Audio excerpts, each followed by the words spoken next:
जय हिंद दोस्तों, कैसे हैं आप सभी लोग। मैं हूं आप सभी लोगों का दोस्त संचित। और दोस्तों, आज की इस वीडियो में हम लोग बात करने वाले हैं निफ्टी एंड बैंक निफ्टी में हमारा आज के लिए क्या व्यू था, किस तरीके से मार्केट ने एक बहुत ही फर्स्ट हाफ में वॉलेटाइल दिन और साथ में सेकंड हाफ में आई थिंक 2 बजे के बाद एक अच्छी रैली जो है वो मार्केट में देखने को मिली है। बैंक निफ्टी ने लोअर लेवल से रिकवर किया है। 51,700 800 का जो सपोर्ट जोन था वहाँ से रिकवर करता हुआ बैंक निफ्टी दिखाई दिया है। निफ्टी की अगर हम बात करते हैं, अराउंड 24,150 170 का एक रेजिस्टेंस एरिया था। वहाँ से जैसे ही निफ्टी ने रिजेक्शन जैसे ही ब्रेकआउट किया, उसके बाद एक अच्छा खासा मोमेंटम निफ्टी में भी देखने को मिला हम लोगों को। तो एक बहुत ही volatile plus trending specially in Nifty and bank Nifty in the second half day हमें देखने को मिला है। तो किस तरीके से हम लोग अब प्लान कर सकते हैं कल के लिए। कल I think for a change बहुत दिनों बाद कोई भी एक्सपायरी नहीं है, ना ही आज थी। तो थोड़ा मार्केट डायनामिक्स को समझने में आई थिंक ट्रेडर्स को थोड़ा डिफ़िकल्टी होगा। कुछ दिन जो है वो नए जो वेदर है उसको समझने में थोड़ा टाइम लगेगा, but overall I think over a big period of time, over a big picture, ये चीज़ थोड़ी बेहतर जो है वो दिखाई देती है। तो क्या हम लोग प्लान कर सकते हैं फॉर द नेक्स्ट डे और आगे आने वाले दिनों के लिए, सारी चीज़ें इस वीडियो में डिस्कस करने वाले हैं। दोस्तों, वीडियो शुरू करने से पहले चैनल को सब्सक्राइब कीजिएगा, बेल आइकन को दबाइएगा और इस वीडियो का लाइक हम रखते हैं लगभग 1000 लाइक्स, जो कि आप पूरा कर ही देंगे।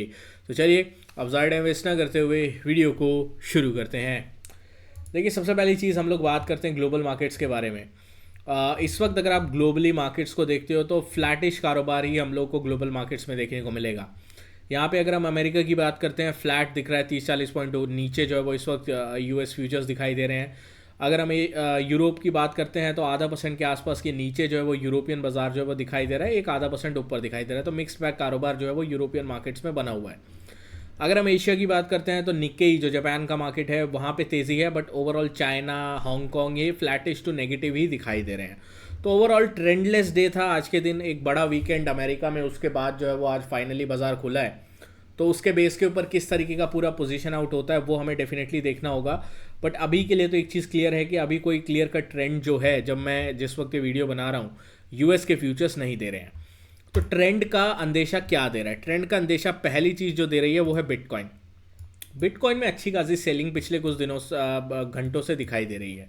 अगर हम देखें तो लगभग जो है 98,000 का हाई लगा के बिटकॉइन अभी जो है वो लो के आसपास चल रहा है, और ये लो चल रहा है लगभग 95,000 के आसपास।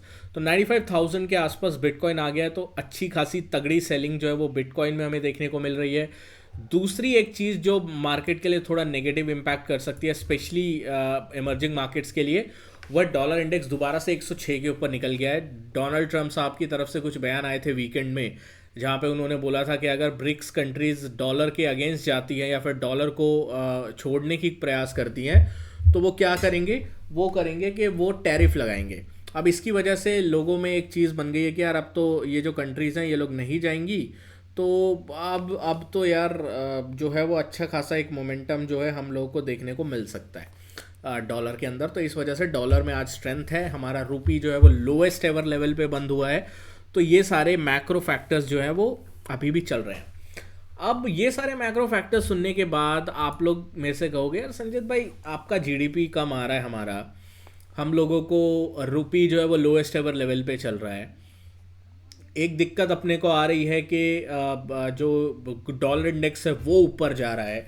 बिटकॉइन जो एक स्ट्रॉन्ग इंडिकेटर होता है रिस्क एसेट्स का, वहाँ पे थोड़ी प्रॉफिट बुकिंग आ रही है। तो आज हमारा बाजार ऊपर क्यों गया? आई थिंक वन रीज़न जिसकी वजह से बाजार ऊपर गया वो रिलायंस था। रिलायंस में शानदार तेज़ी आज लोअर लेवल से आती हुई दिखाई दी। उसका एक रीज़न था कि विंडफॉल टैक्स को स्क्रैप कर दिया गया है।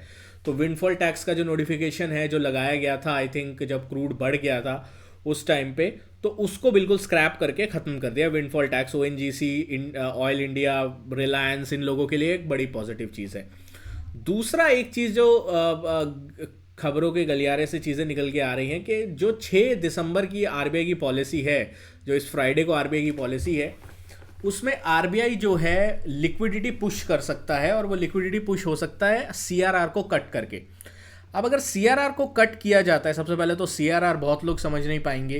जो टेक्निकल टर्म्स नहीं जानते हैं बैंकिंग वगैरह की, तो उनके लिए मैं एक सरल भाषा में अगर समझाने की कोशिश करूं, सीआरआर क्या होता है? ये स्पेसिफिक जो है वो फ्रैक्शन जो है वो टोटल डिपॉजिट का कोई भी कमर्शियल बैंक को ऑफ देयर कस्टमर, मतलब उनके कस्टमर्स का एक छोटा सा मिनिमम फ्रैक्शन होता है total deposit of their customer, किसी भी कमर्शियल बैंक को वो या तो आइदर कैश में या फिर एज डिपॉजिट सेंट्रल बैंक के पास रखना होता है। सेंट्रल बैंक, हमारा सेंट्रल बैंक कौन है? आरबीआई है, ठीक है। तो आरबीआई के पास जो है वो रखना पड़ता है स्पेसिफिक फ्रैक्शन।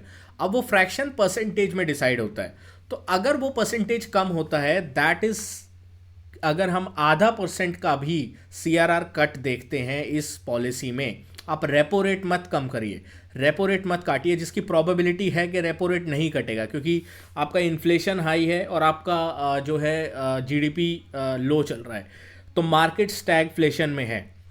स्टैगफ्लेशन में गया हुआ मार्केट में आप रेपो रेट करके प्रॉब्लम को और एनहांस कर सकते हो और क्रिएट कर सकते हो। तो इसलिए बेस्ट सॉल्यूशन क्या है? आप सीआरआर कट कर दो।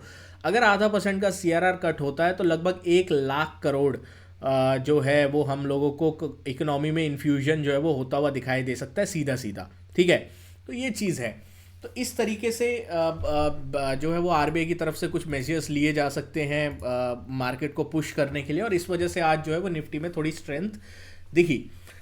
बट मेरे लिए चिंता वाली स्थिति क्या है ना, कि आज बाजार ऊपर गया, बट उस हिसाब से कॉल्स के प्राइजेस निफ्टी के अगर आप देखो फर्स्ट हाफ में बहुत अच्छा गया। यहाँ पे अगर आप देखो 24,000 20-30 पे अगर आपने एंट्री करी है और यहाँ पे आप बेचे हो, बहुत अच्छा मोमेंटम है।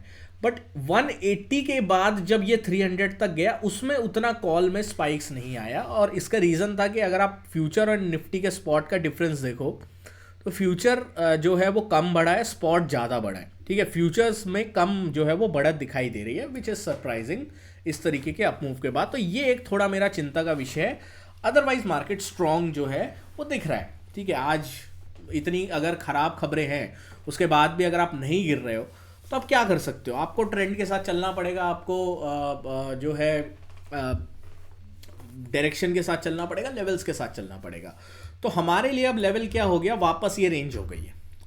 अगर 24,150 के आप नीचे जाते हो आप शॉर्ट करो, 24,350 के ऊपर जाते हो आप लॉन्ग करो, सिंपल एज दैट। जब तक इस रेंज में है हमें कुछ भी ट्रेड करने की जरूरत नहीं है, बाजार रेंज में फंसा रहेगा। तो 24,350 ब्रेकआउट ऊपर की साइड आप लॉन्ग में एंट्री कर सकते हो, अच्छा खासा ट्रेंड मिल जाएगा। 24,150 के नीचे अगर जाता है आप शॉर्ट कर सकते हो। तो 350-150 की रेंज जो है वो निफ्टी की बन के डेफिनेटली आ रही है। बैंक निफ्टी की हम लोग यहाँ पे बात करते हैं। अब बैंक निफ्टी अगर आप देखोगे तो एक चीज बैंक्स में दिखाई दे रही है कि इस लेवल पे ना बाइंग बार बार आ रही है। ये 200 ये में भी है, मल्टीपल टाइम से टेस्ट भी हो गया है, सेलर्स ने बहुत अटेम्प्ट भी किया है, बट इसके नीचे नहीं ले जा पा रहे हैं। ये लेवल है 51,700 से 750 का जोन।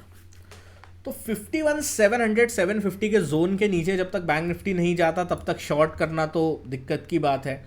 बट आज के दिन सबसे कमज़ोर इंडेक्स भी बैंक्स थे, ठीक है। तो आपके पास ये एक कॉन्ट्राडिक्टरी जो है एक सिग्नल्स जो है वो मिल रहे हैं। तो हम लोग कैसे प्ले आउट करेंगे? बैंक्स को आपको लॉन्ग तब करना है जब आप ये स्विंग बैंक निकालता है, दैट इज 52,250 का। 52, 250, 300 के ऊपर अगर बैंक निफ्टी निकलता है देन हम लोग एक बार लॉन्ग का ट्रेड इनिशिएट कर सकते हैं।